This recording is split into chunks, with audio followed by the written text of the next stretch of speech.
کچھ سیکھ لو لفظوں کو برتنے کا سلیقہ، کچھ سیکھ لو لفظوں کو برتنے کا سلیقہ، اس شغل میں گزرا ہے بہت وقت ہمارا۔ احباب جی وقار تیسری ویڈیو کے ساتھ آپ کی خدمت میں حاضر ہوں۔ آج ہم اس موضوع پر بات کریں گے کہ ایک نقیب کے لیے بنیادی لوازمات کون سے ہیں۔ جب آپ نقابت کی دنیا میں آنا چاہتے ہیں تو کون کون سی ایسی چیزیں ہیں جن کو آپ نے بہتر کرنا ہے یا جن پر آپ نے محنت کرنی ہے۔ سب سے پہلی چیز، ہو سکتا ہے یہ آپ کو عجیب لگے لیکن آپ اس کو لکھ لیجئے گا، آپ کو کام دے گی، وہ ہے آپ کی نیت کا درست ہونا۔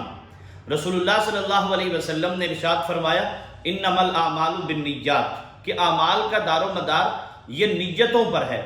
احباب جی وقار آپ کی نیت صاف ہونی چاہیے، آپ کی نیت ٹھیک ہونی چاہیے۔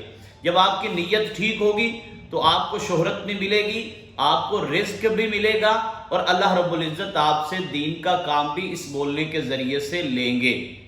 اللہ تعالیٰ ارشاد فرماتے ہیں وَمَن يَتَّقِ اللَّهَ يَجْعَل لَّهُ مَخْرَجًا وَيَرْزُقْهُ مِنْ حَيْثُ لَا يَحْتَسِبُ، پھر اللہ رب العزت آپ کو رزق وہاں سے دیں گے جہاں سے آپ کا گمان بھی نہیں ہوگا۔ ایک نقیب کے لیے نیت درست کرنے کے بعد جو دوسری چیز ہے وہ ہے اس کا متبع شریعت ہونا۔ آپ کو شریعت محمدی صلی اللہ علیہ وآلہ وسلم کا تابع ہونا چاہیے۔ آپ کا چہرہ جو ہے وہ سنت کے مطابق ہونا چاہیے، آپ کا لباس سنت کے مطابق ہونا چاہیے، آپ کی گفتگو، آپ کا کھانا پینا، یہ ساری چیزیں رسول اللہ صلی اللہ علیہ وسلم کے فرامین کے مطابق ہونی چاہیے۔ ہو سکتا ہے آپ کو یہ آرٹیفیشل لگ رہا ہو، ہم دیکھتے ہیں شلوار جو ہے وہ ٹخنوں سے نیچے ہوتی ہے، داڑھی نہیں ہوتی، تو یہ دیگر مکاتب فکر میں تو ہے، لیکن الحمدللہ آپ کی ایک پہچان ہے۔ یہ ضرور ہونا چاہیے کہ آپ متبع شریعت ہونے چاہیے۔ دو باتیں ہو گئی ہیں، آپ کی نیت درست ہونی چاہیے، آپ متبع شریعت ہونے چاہیے۔ نقابت کے لیے تیسری چیز جو بڑی اہم ہے، میں اس کو بڑے دھڑلے سے ہر ایک دوست کو عرض کرتا ہوں، وہ ہے آپ کا اپنا انداز بیاں ہونا۔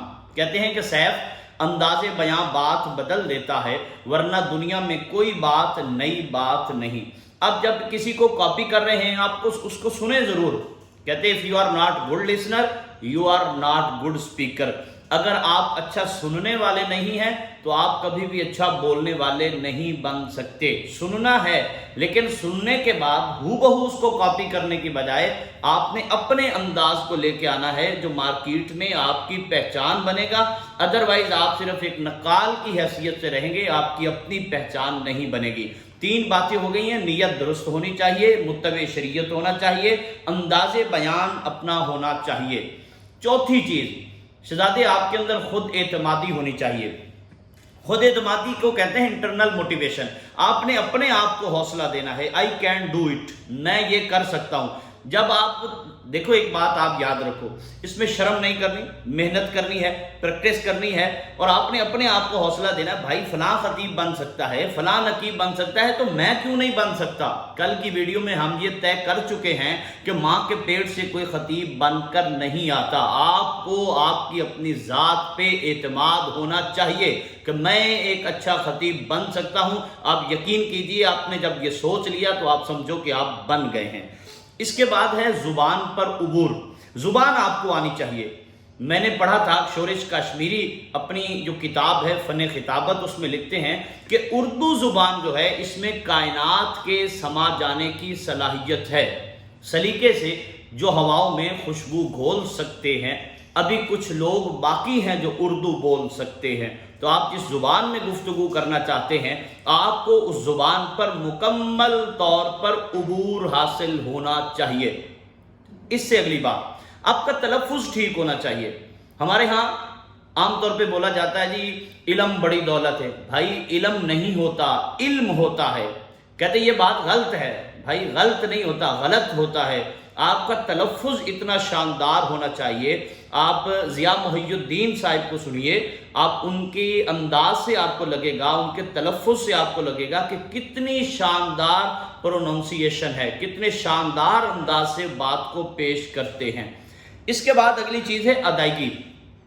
آپ نے زبان پر عبور حاصل کر لیا، آپ کا تلفظ ٹھیک ہو گیا، اب اس تلفظ کو شاندار طریقے سے پیش کرنا ہے تاکہ آپ کے سامنے کے کانوں کو برا نہ لگے، چیخنا، چلانا اور اس کو اتنے ثقیل کر کے پیش کرنا۔ دیکھیں میں پیش کرتا ہوں کہ سحر ہوتے ہی شاخوں پر عبادت جاگ جاتی ہے، پرندوں کے لبوں پر بھی تلاوت جاگ جاتی ہے، مقرر وقت کچھ بھی نہیں اس کی نوازش کا، اسے جب بھی پکارو اس کی رحمت جاگ جاتی ہے۔ تو آپ کی ادائیگی جو ہے وہ شاندار ہونی چاہیے، آپ کا لباس جو ہے وہ شریعت کے مطابق ہونا چاہیے، اور آپ کا لباس جو ہے وہ اتنا بھدا سا نہیں ہونا چاہیے بلکہ خوبصورت ہونا چاہیے۔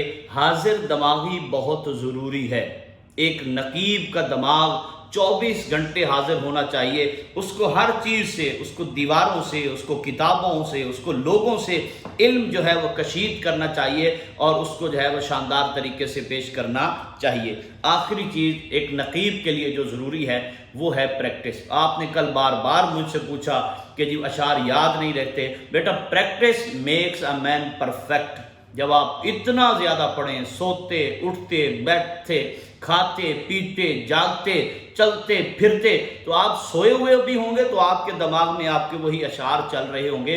پریکٹس آپ کو پرفیکٹ بنا دے گی۔ چند چیزیں میں نے ذکر کی ہیں، نیت آپ کی ٹھیک ہونی چاہیے، شریعت کے مطابق آپ کا لباس ہونا چاہیے، آپ کا اپنا متبع شریعت ہونا چاہیے، آپ کا اپنا انداز ہونا چاہیے، خود اعتمادی ہونی چاہیے، تلفظ ٹھیک ہونا چاہیے، ادائیگی اچھی ہونی چاہیے، مواد شاندار ہونا چاہیے، لباس بہترین ہونا چاہیے، حاضر دماغی ہونی چاہیے اور پریکٹس ہونی چاہیے۔ مواد کہاں سے ملے گا، اشعار کہاں سے ملیں گے، کل کی ویڈیو میں ہم انشاءاللہ اس پہ بات کریں گے۔